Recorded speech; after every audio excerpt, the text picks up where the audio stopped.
प्रभु श्री राम के अनन्य सेवक और कृपा पात्र महाबली श्री हनुमान जी को प्राप्त है 8 दिव्य सिद्धियां और 9 दिव्य निधियां। अब जानते हैं वे 8 अद्भुत सिद्धियां। अनिमा, बहुत छोटा हो जाना। हनुमान जी ने इस सिद्धि का प्रयोग लंका का निरीक्षण करते समय किया। महिमा, बहुत बड़ा हो जाना। सूर्य को निगलने के लिए हनुमान जी ने विराट रूप धारण किया था। गरिमा, बहुत भारी हो जाना। महाभारत काल में महाबली भीम का घमंड तोड़ने के लिए हनुमान जी इतने भारी हो गए कि भीम उनकी पूंछ तक नहीं हिला सके। लघिमा, बहुत हल्का बन जाना। हनुमान जी इस सिद्धि से हवा में उड़ने में सक्षम हुए। प्राप्ति, जो चाहो तुरंत पा लेना। पशु पक्षियों से बात करना। माता सीता की खोज में हनुमान जी ने पशु पक्षियों से संवाद किया। प्राकाम्य, मन चाहा रूप लेना। दीर्घ काल तक युवा रह पाना।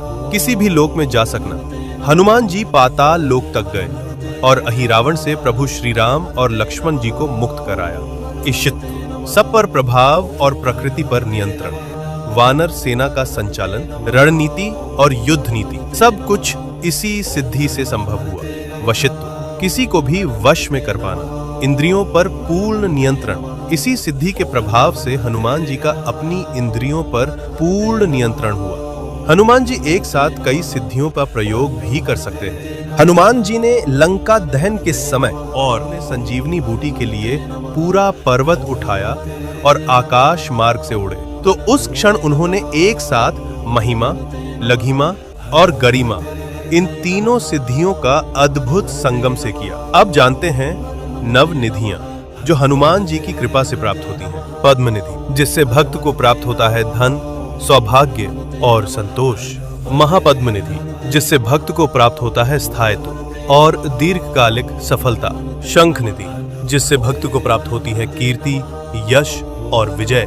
मकर निधि, जिससे भक्त को प्राप्त होते हैं आंतरिक रत्न और आकर्षण।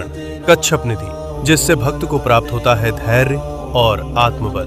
कुंदा निधि, जिससे भक्त को प्राप्त होती है शांति और पवित्रता। नील निधि, जिससे भक्त को प्राप्त होती है तेजस्विता और दिव्य आभा। मुकुंदा निधि, जिससे भक्त को प्राप्त होता है मोक्ष और आत्मानंद। खर्व निधि, जिससे भक्त को प्राप्त होता है अंतर्ज्ञान और गूढ़ शक्ति। जो समर्पण भाव से महाबली हनुमान जी की शरण में आता है, उसे अष्ट सिद्धियां और नव निधियों का वरदान प्राप्त होता है।